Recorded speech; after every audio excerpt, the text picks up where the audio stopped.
te move num mundo tão distraído, onde o amor se esfriou e tudo se corrompe. Ainda assim, há aqueles que não se conformam. Uma geração que não se cala, que busca algo eterno e que queima de dentro para fora. Olhos fixos nos céus, pés firmes sobre a rocha, corações em chamas. É isso que nos move. Isso é One Explosion.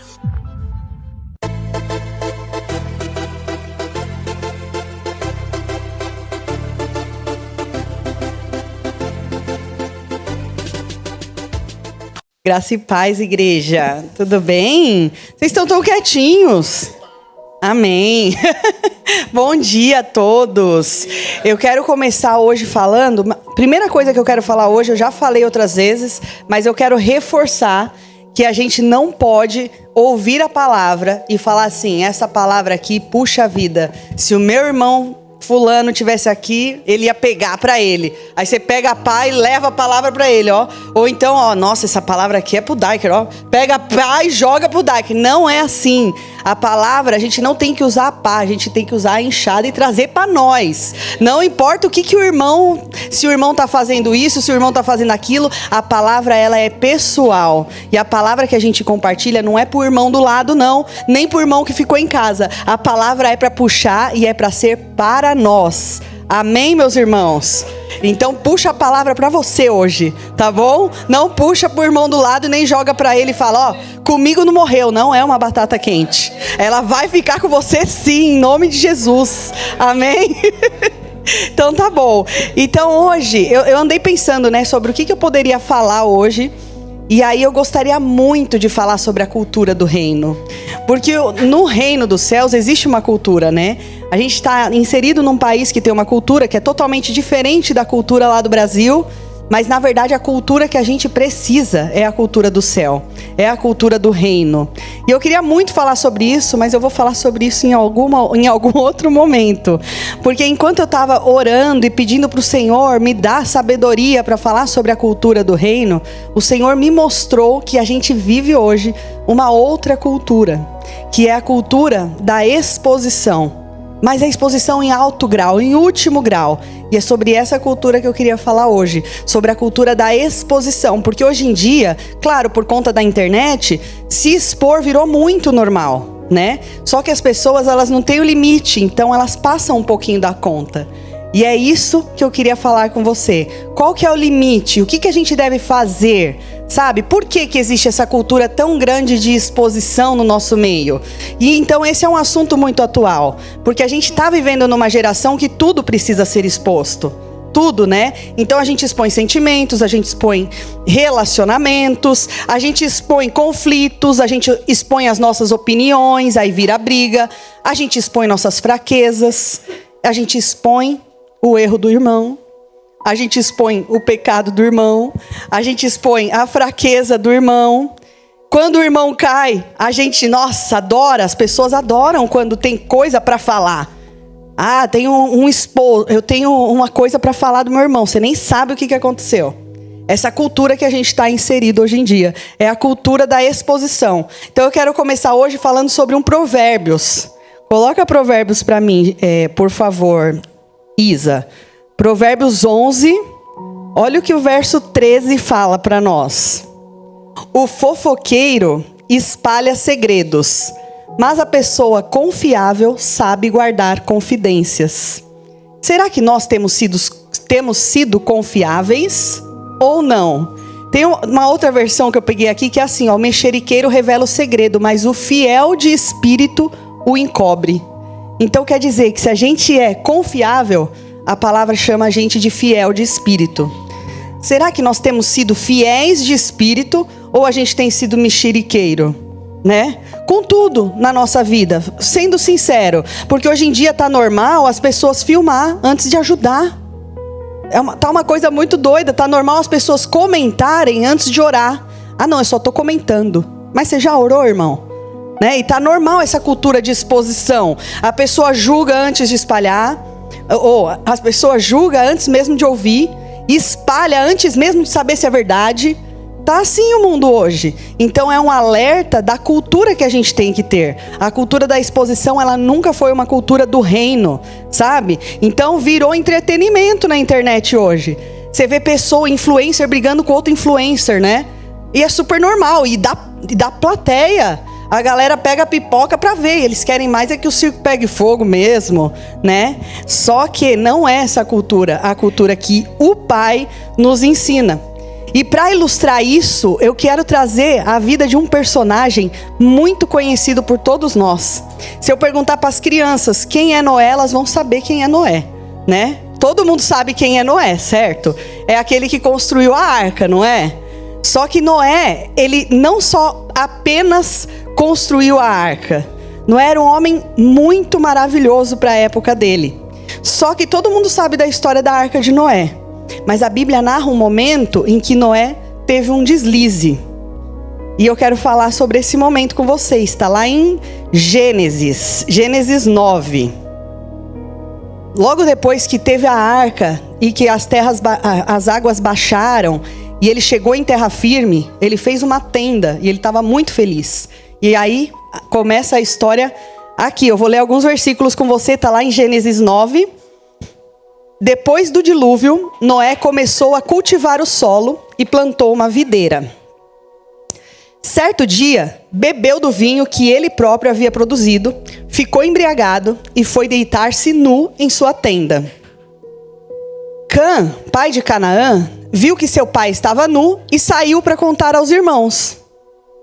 Então Sem e Jafé pegaram um manto e o colocaram sobre os ombros. Em seguida, entraram na tenda de costas e, olhando para o outro lado, a fim de não ver a nudez do pai, cobriram-no com o manto. Quando Noé se recuperou da bebedeira e descobriu o que Cã, seu filho mais novo, havia feito, exclamou: Maldito seja Canaã, que ele seja o servo mais insignificante de seus parentes. E disse ainda: Bendito seja o Senhor, o Deus de Sem, e que Canaã seja servo de seu irmão. Que Deus amplie o território de Jafé, que Jafé compartilhe da prosperidade de Sem e Canaã seja seu servo. Até aí. Então é uma passagem que mostra que que Noé, ele plantou sua própria uva, depois ele bebeu o vinho, ele se embriagou e ele deitou nu. Né? Mas o que acontece? A nudez, a Bíblia é um livro de simbologias. E a nudez não significa somente uma nudez do corpo. A nudez pode significar e apontar para várias coisas. É uma nudez onde você está longe de cobertura espiritual, onde você está exposto, onde as suas falhas estão em evidência. Então o pecado de Noé não foi somente beber e deitar lá nu. Mas tinha uma falha. Noé, por algum momento, ele se afastou da presença de Deus e ele ficou exposto. E diante da exposição de Noé, ele tinha 3 filhos. Um dos filhos não fez nada. Foi o mexeriqueiro. Ele saiu correndo para falar: olha lá, ó, tá vendo o que aconteceu com o servo de Deus, Noé? Olha lá, tá lá na tenda, nu. Enquanto os outros 2 filhos, Sem e Jafé, eles falaram: não, nós vamos cobrir a nudez do nosso pai. Não, nós vamos ajudar o nosso pai nesse pecado dele. E a Bíblia ensina, eles foram de costas, eles pegaram o manto, eles foram de costas para cobrir o pai. Quem nós temos sido? Cã ou Sem e Jafé? Nós temos sido aquele que expõe e aponta ou aquele que ajuda o irmão a se levantar? Você entende? Porque antes de falar dessa falha de Noé, a gente precisa lembrar quem Noé era. Noé era um homem íntegro. Noé era um homem que, imagina que Deus resolveu acabar com a humanidade e só achou ele. Ele era o único justo diante de Deus.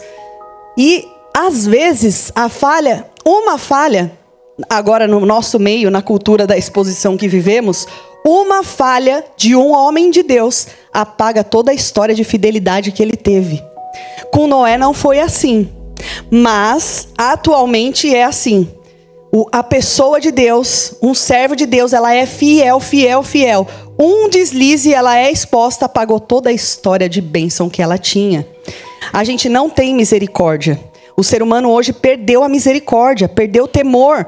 Então a cultura da exposição, ela traz isso de perigoso. Pega um momento ruim, apaga a história inteira. O Senhor nunca nos ensinou a sermos assim. A Bíblia nunca falou que era assim que a gente tinha que ser, sabe? Olha só, Isa, põe Gênesis 6 para nós. Gênesis 6, olha só como a Bíblia descreve Noé. Noé, porém, encontrou favor diante do Senhor, antes dele ser exposto. Esse é o relato de Noé e sua família. Noé era um homem justo, a única pessoa íntegra naquele tempo, e andava em comunhão com Deus. Então, gente, até uma pessoa justa, íntegra e que tem comunhão com Deus, em algum momento pode ter uma falha exposta. Em algum momento ela pode ter o seu pecado exposto, a sua nudez, né? A sua fragilidade. Isso vai acontecer porque somos seres humanos. Só que o que acontece com o meio onde ela está inserida? Quem somos nós quando a gente vê a falha de alguém?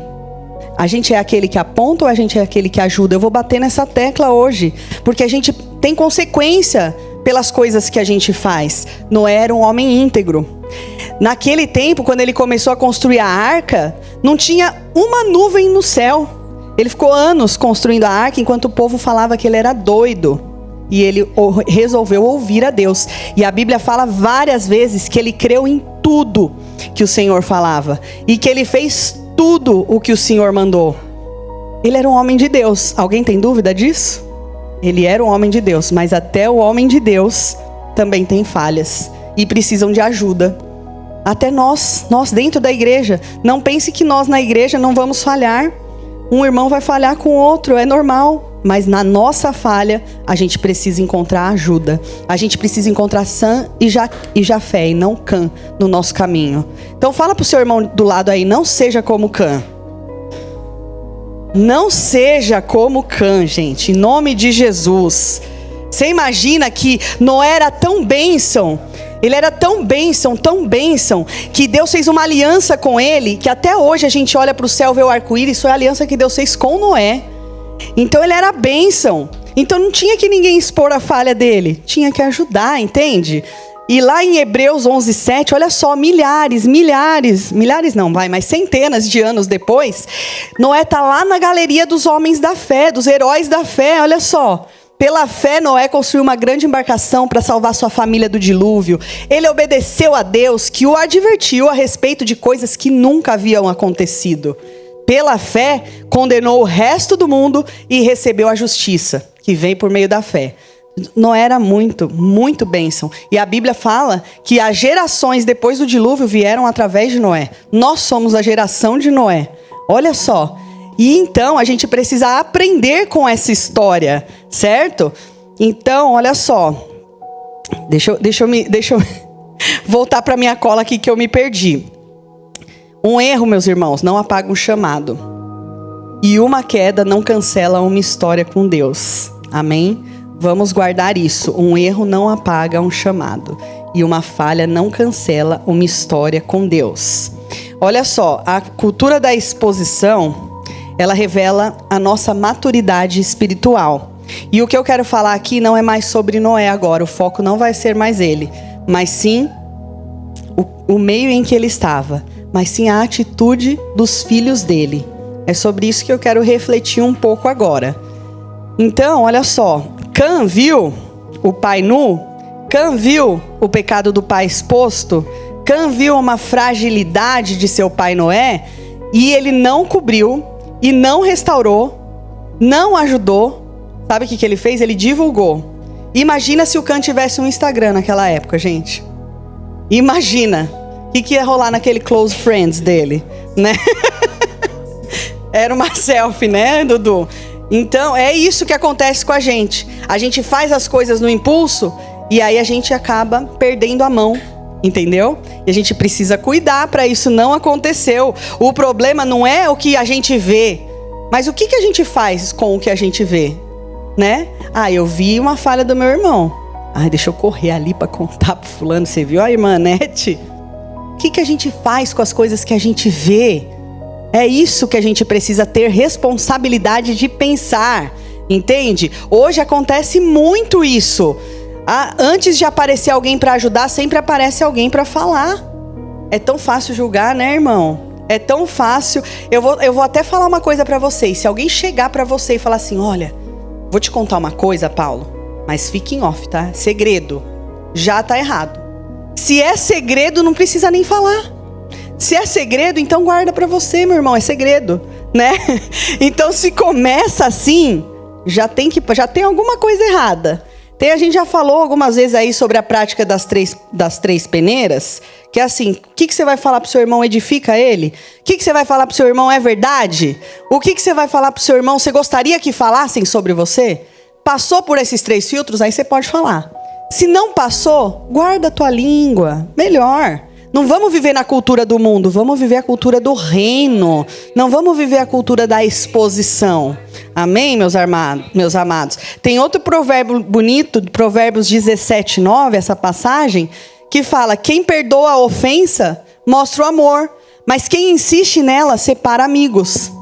Vocês sabem que tem amigos que são separados por causa da cultura da exposição? Você sabe disso? E às vezes você foi usado para que isso acontecesse e você nem sabe. E tá tudo bem com a tua vida, mas estragou a vida de alguém. O que você fez, a palavra que você usou. A gente tem que tomar cuidado com o que a gente faz, com as palavras que a gente usa, com quem a gente fala. A gente precisa vigiar. Nós não somos mais meninos na fé. Hoje a gente já é um pouquinho mais maduro na fé, para entender que a gente não pode fazer parte da cultura da exposição maligna. Amém, meus irmãos? Amém? Então, olha só. O reino, ele opera na cultura, não da exposição, mas da cobertura. Eu acho tão lindo que Sem e Jafé, eles ensinam várias coisas com a gente em um versículo, né? Porque eles pegam a capa juntos. E eles andam de costas. Isso fala sobre tantas coisas. Primeiro, quando eles pegam a capa juntos, eles ensinam que juntos a gente pode cobrir o pecado de alguém e ajudar alguém. Sabe, Deus está nos ensinando que a comunhão, ela é poderosa para cobrir o pecado de alguém. Então eles vão juntos e eles vão de costas. Por que eles andam de costas? Isso fala sobre decisão. Eles decidiram, eles sabiam do pecado, mas eles decidiram não contemplar o pecado. Quantos pecados a gente tem contemplado? Quantas falhas a gente tem contemplado? A gente tem olhado e achado bom. Porque a impressão que eu tenho quando eu vejo o Can saiu correndo para contar para os irmãos é tipo assim, finalmente, hein? Achamos uma falha no Noé, homem de Deus. Finalmente, hein? Só que a gente precisa de uma geração de Sens e Jafés que vão de costas e não olham para o pecado, não contemplam aquilo com admiração. Tem gente que contempla com admiração o erro do outro, né? Não sejamos essas pessoas, em nome de Jesus, em nome de Jesus. Então a maturidade espiritual que eles tiveram é aquilo, de saber que eles podem olhar tudo, mas que eles não precisam contemplar nada, né? E aí, acho que o último culto que o pastor Douglas pregou, ele falou sobre isso, sobre que o amor cobre uma multidão de pecados. Esse é um versículo que está lá em 1 Pedro, se a Isa quiser pôr aqui. Isa, 1 Pedro 4:8. A palavra de Deus, ela tem muitos versículos que nos ensinam a ser diferentes, que nos ensinam a não expor, que nos ensinam a amar.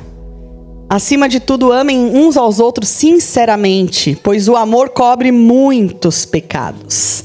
O amor cobre uma multidão de pecados. E quando você ama alguém que você sabe que é pecador, você está amando como o Senhor.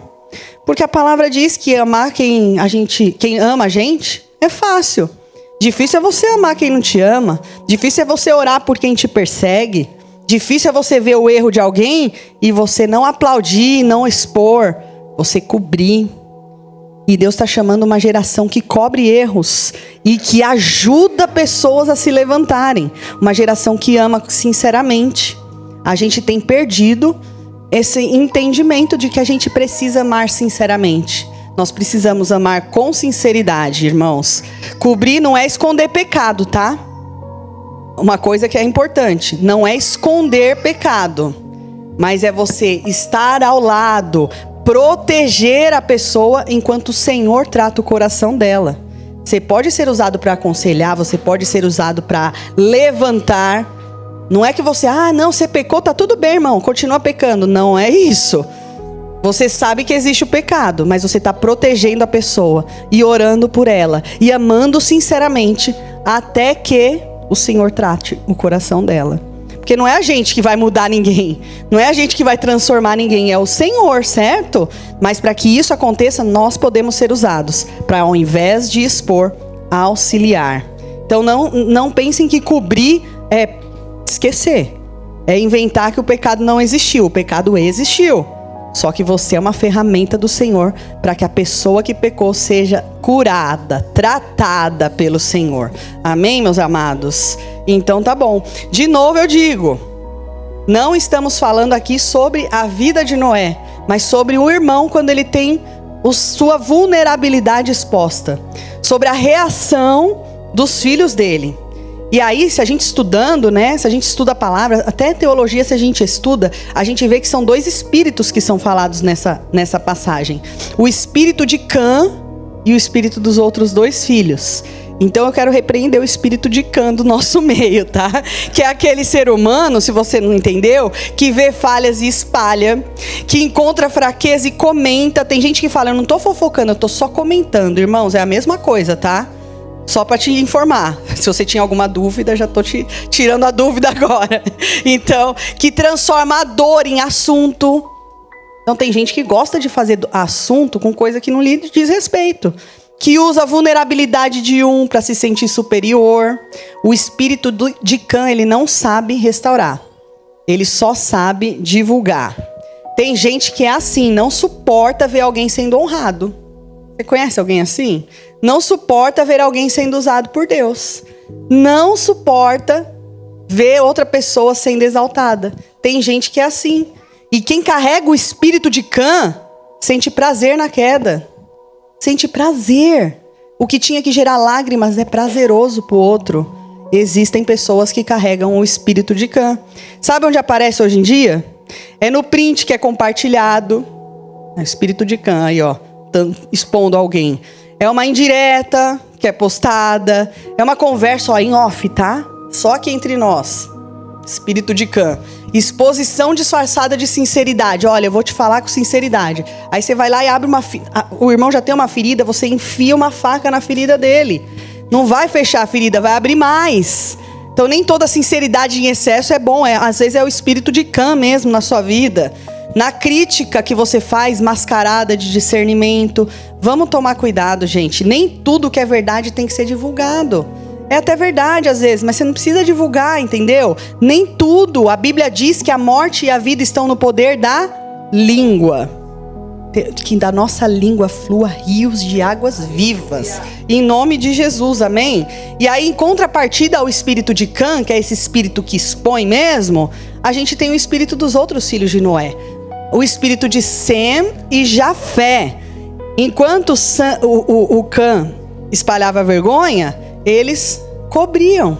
Olha só, o espírito de Sem e Jafé, que é o espírito do próprio Jesus, depois que ele veio à Terra, é um espírito que protege, é o espírito que honra, que restaura, que intercede, que ajuda as pessoas a se levantarem. Esse é o espírito que a gente precisa, sabe? Porque é um espírito que exige até mesmo maturidade coletiva. Porque se um Cã tá aqui, aí fala pro outro Cã ali, que fala pro outro, quando a gente vê, tá todo mundo com o espírito de Cã já. Então a gente precisa que seja maturidade, essa maturidade seja coletiva. Porque uma igreja saudável, ela não procura culpados. Eu não preciso saber quem é que foi o culpado de tal coisa acontecer, Não, uma igreja saudável, ela procura formas de restaurar. Então tá bom, isso aconteceu, como é que eu posso ajudar? O que eu vou fazer? Tem gente que corre pro celular. Eu quero uma igreja que corra pro joelho no chão. Então aconteceu um negócio ruim, eu não vou pro meu celular, eu vou ligar meu Wi-Fi direto com o papai. E a gente não sabe às vezes fazer isso. É tão mais fácil, mas a gente prefere ter esse espírito sujo de Cã no nosso meio, sabe? Então o espírito de Cã pergunta, quem que errou? Cadê? Aonde foi? E o espírito de Sem e Jafé pergunta, como que eu posso te ajudar? Percebe a diferença? Todos eles estavam expostos à mesma situação, uma vulnerabilidade de alguém. Todos nós somos expostos a uma situação de vulnerabilidade de alguém, de falha de alguém, de pecado de alguém, todos os dias. Porque o ser humano é falho mesmo. E quem nós temos sido? Quem nós temos sido? A gente pode escolher. Hoje o Senhor trouxe esse tema aqui porque a gente pode escolher. Sabe, eu me lembro da passagem da mulher adúltera, que levaram ela diante de Jesus, todo mundo expondo o pecado dela. Ela foi pega em adultério. Ela estava certa ou ela estava errada? Ela estava errada. Ela estava em adultério. Ela foi exposta em praça pública no meio de todo mundo. E aí quiseram testar Jesus. E naquele momento Jesus não teve um espírito de Cã. Jesus olhou com aquela sabedoria que só ele mesmo tinha e falou assim: quem nunca pecou, atire a primeira pedra. E a Bíblia diz que dos mais velhos aos mais novos, eles foram deixando as pedras no chão. Eles tiveram tipo uma crise, uma queda de consciência mesmo. Deixaram, sabe, as pedras no chão e foram indo embora. E quando Jesus olhou, só estava ele com a mulher adúltera. E ele falou assim: ué, ninguém te condenou? Ela falou: não. E que ele respondeu: eu também não te condeno. Vá e não peques mais. Esse era o espírito de Jesus. Jesus não condenou ninguém, ele não veio para condenar ninguém, ele veio para ensinar. Você errou? Então vai e não erra mais. Eu tô com você, eu não vou te condenar também, mas não erra mais. Vamos junto, sabe? Esse é o espírito, a cultura do reino. Assim era nosso Deus, nosso Jesus Cristo encarnado aqui na terra. Então, o que a gente pode fazer para a gente melhorar nesse sentido? Porque a gente se amolda ao mundo, a gente se amolda mesmo, a gente vê todo mundo, sabe, expondo, e a gente quer expor também, a gente quer entrar na onda da exposição. Só que então, o que a gente faz? Quais são umas ações que a gente pode fazer? Primeira coisa, muito simples, você não precisa nem sair de casa, nem de onde você está. Ore antes de comentar. Ora, puxa, aconteceu uma coisa meio triste, meio chata. O que eu vou fazer? Ligar pro meu amigo? Não. Antes, ora. Já experimentou orar antes de tomar uma atitude? Isso é muito bom. Então troca a conversa por intercessão. Troca a conversa com alguém por uma conversa com Deus. Que mais? Proteja a honra das pessoas, mesmo que ela esteja errada. Sabe, se você tá vendo que numa rodinha estão falando de alguém, você não precisa sentar naquela rodinha e falar também. Você pode simplesmente sair daquela roda. Ou chamar a atenção para que as pessoas não façam mais o que elas estão fazendo. Sabe, proteja a honra. Ajude em secreto. Nem toda ajuda precisa ter também comunicada. Olha aqui, ó, vim ajudar o Paulo. Ó, o Paulo tava bebendo, ó, tira uma foto, tô aqui ajudando ele. Não é assim também. Essa ajuda você não precisa dar, entende? Nem tudo que você faz precisa ser exposto também. Nem pro bem e nem pro mal. Experimente orar antes de fazer as coisas. Eu tenho certeza que essa é uma grande peneira que você pode fazer. É orar antes de fazer qualquer coisa. Então, nem toda ajuda precisa virar postagem, tá bom, meus amados? Amém, meus amados? Estamos combinados? Agora, outra coisa que eu quero destacar. A sua postura diante da fraqueza de alguém pode definir o seu destino. A sua postura. Porque naquela época, as pessoas esperavam muito pela bênção do pai, né? E a bênção do pai, ela tinha poder. Sabe, lembra que Esaú e Jacó, eles brigaram por causa da bênção?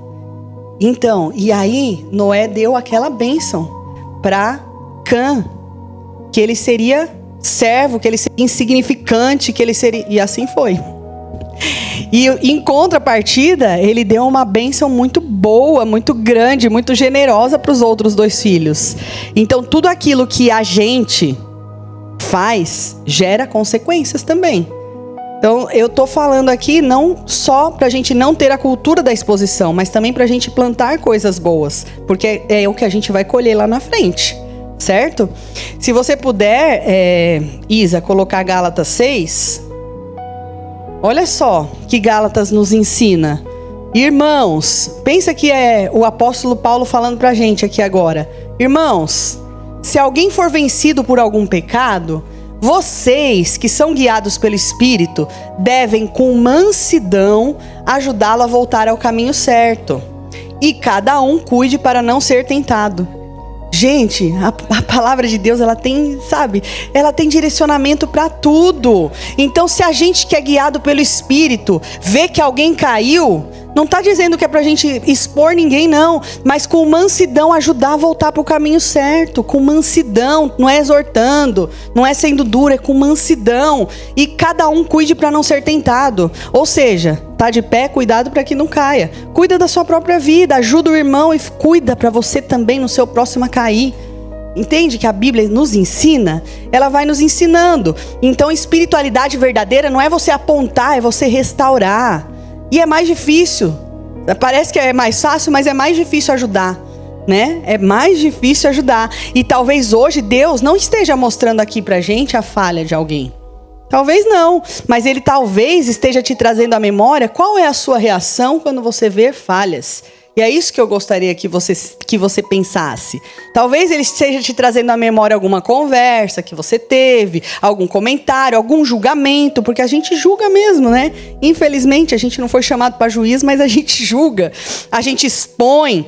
Talvez alguém confiou alguma coisa a você e você transformou aquilo num assunto.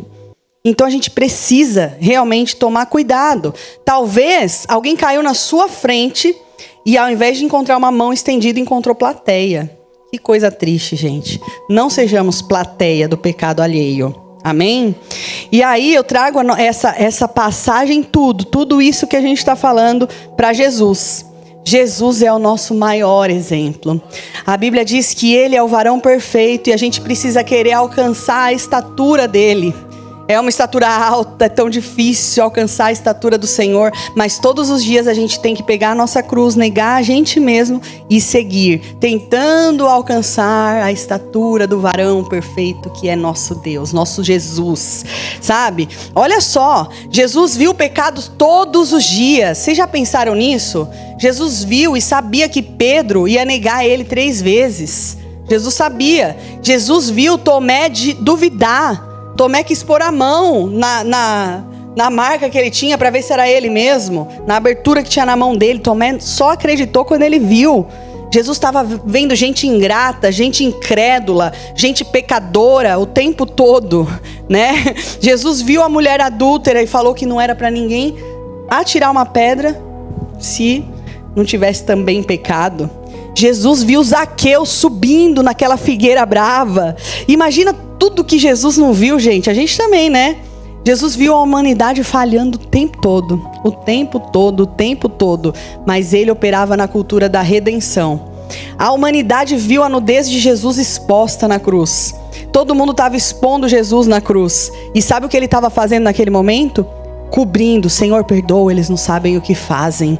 Perdoa, Senhor, eles não sabem o que fazem. Gente, lá no Jardim do Éden, quando Adão e Eva pecaram, eles ficaram nus. Isso não é uma coisa por acaso. É o pecado deles revelado. A gente falou que nudez não é só uma nudez física, é o pecado deles sendo revelado. E a primeira atitude de Deus para com eles não foi brigar com eles, mas foi fazer roupa para eles se cobrirem. Deus cobriu a nudez de Adão e Eva. Jesus na cruz cobriu o pecado daqueles que o crucificaram. Quem somos nós para expor o pecado de alguém? Irmãos, em nome de Jesus, a cultura da exposição não pertence à igreja. Em nome de Jesus, amém? Fala pro seu irmão do lado para ele não dormir e fala assim, ó, a cultura da exposição não te pertence. Não te pertence, não te pertence. Amém. Então, gente, olha só, quem expõe é o inferno. Deus restaura. Deus restaura, entende? Então, eu amo isso nessa história de Noé que eu tô falando, porque Noé, ele até teve a sua nudez exposta, mas ele não deixou de ser um homem de Deus. Ele até falhou, né? Ele bebeu, teve a sua nudez exposta e etc. Mas Deus continuou amando Noé, nós estamos aqui por conta de Noé. A aliança de Deus com Noé, ela continua ativa, a gente vê quando aparece o arco-íris aí, né? Então, hoje é dia de... Sabe, hoje Deus talvez esteja tratando a nossa língua, as nossas atitudes, a nossa postura, a nossa falta de misericórdia, às vezes, o nosso achismo, a gente pensa que a gente é superior ao outro. E talvez é isso que Deus queira tratar hoje, sabe?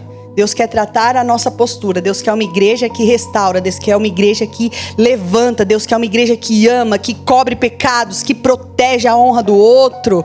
Deus não quer uma igreja que expõe. e nem uma igreja que fofoca, e nem uma igreja que é mexeriqueira. Esse é o espírito do mundo, mas nós não somos cidadãos do mundo, nós somos cidadãos do céu, nossa pátria é o céu e a gente está aqui de passagem. Amém, meus irmãos? Vocês estão muito quietinhos hoje, hein? Hoje é o dia de arrependimento, hoje é dia de falar: Senhor, me ensina a amar como o Senhor ama, porque é difícil. Às vezes você vê o irmão cair, você quer dar risada, você quer falar bem feito, né? Você quer correr, pegar seu celular e postar. Mas o Senhor está te chamando para não fazer isso. O Senhor está te chamando para ver o irmão cair e ser a mão que levanta esse irmão. E ser a capa que cobre esse irmão. E ter a misericórdia que Jesus teve na cruz, que Deus teve com Adão e Eva. Que a Bíblia inteira nos mostra homens misericordiosos. E é assim que nós temos que ser. Se a gente quer estar na altura do varão perfeito, que é Cristo. Então toda a honra, toda a glória, todo louvor sejam dados àquele que poderia expor cada um de nós. Porque ele poderia expor a gente, mas ele escolheu cobrir-nos. Que bênção, né? Como o nosso Deus é maravilhoso. Eu quero ler um último versículo com vocês, está lá em Colossenses 3. Olha só, é outro conselho que Paulo dá para a igreja de Colossos, mas na verdade hoje ele está dando para a New Time Church. Esse conselho aqui, ó. Sejam compreensivos uns com os outros e perdoem quem os ofender. Lembrem-se de que o Senhor os perdoou, de modo que vocês também devem perdoar. Acima de tudo, revistam-se do amor, que une todos nós em perfeita harmonia. No final de tudo, meus irmãos, no final de, sabe, de tudo que a gente falou hoje, o que precisa ficar é o amor. A gente precisa amar, porque quem ama não expõe. Quem ama, acoberta.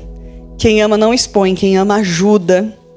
E que bênção a gente saber que a gente também pode cair, mas quando a gente cair não vai ter ninguém tirando foto do nosso tombo, mas vão ter mãos estendidas para nos levantar. É essa igreja que eu acredito, é uma igreja que vai levantar pessoas, porque sabe, pessoas para expor temos muitas, o mundo inteiro está cheio, mas pessoas para levantar são poucas, e em nome de Jesus eu profetizo que eu estou olhando para elas aqui agora. Amém? Amém? Então eu queria pedir para vocês todos ficarem de pé. Eu quero orar com vocês contra essa cultura da exposição. Eu quero orar. E eu quero, antes de orar, dizer que enquanto eu preparava essa palavra, o Espírito Santo começou a ministrar no meu coração uma coisa que eu quero perguntar para vocês. Dentro de uma casa, quem é a pessoa, a figura da pessoa que mais cobre? Não é a mãe? Hoje é o dia das mães, né? Dentro de uma casa, a pessoa que mais cobre é a mãe. A pessoa que mais tem misericórdia e paciência de ensinar é a mãe. Vocês já perceberam? Quem mais protege quando o filho ainda está em processo é a mãe, não é? Olha que coisa linda. Então, normalmente, a mãe vê os erros do filho, mas ela continua amando. Sabe que o amor de uma mãe é o que mais se assemelha ao amor de Deus aqui na terra? É a mãe. Então, a cultura da exposição não está na vida das mães. A cultura da exposição... A cultura da exposição não está na vida das mães, sabe? Então, a gente fala de uma cultura que expõe. Hoje em dia, a gente vive numa cultura que expõe, mas eu quero honrar a vida das pessoas, das mulheres que passaram a vida inteira cobrindo em oração. Que a gente possa se espelhar nessas mulheres e também passar a vida inteira cobrindo os nossos irmãos, as pessoas ao nosso redor, a nossa família, os nossos amigos em oração. Porque muitas vezes mães veem defeito, sabe? O mundo vê defeito, mas a mãe é aquela que viu o propósito. A mãe é quem parece com Jesus. Jesus também sabe dos nossos defeitos, mas ele vê quem nós podemos ser lá na frente. Então que a gente possa amar como a mãe ama, amar como Deus ama, e não amar como o mundo não sabe amar. Amém?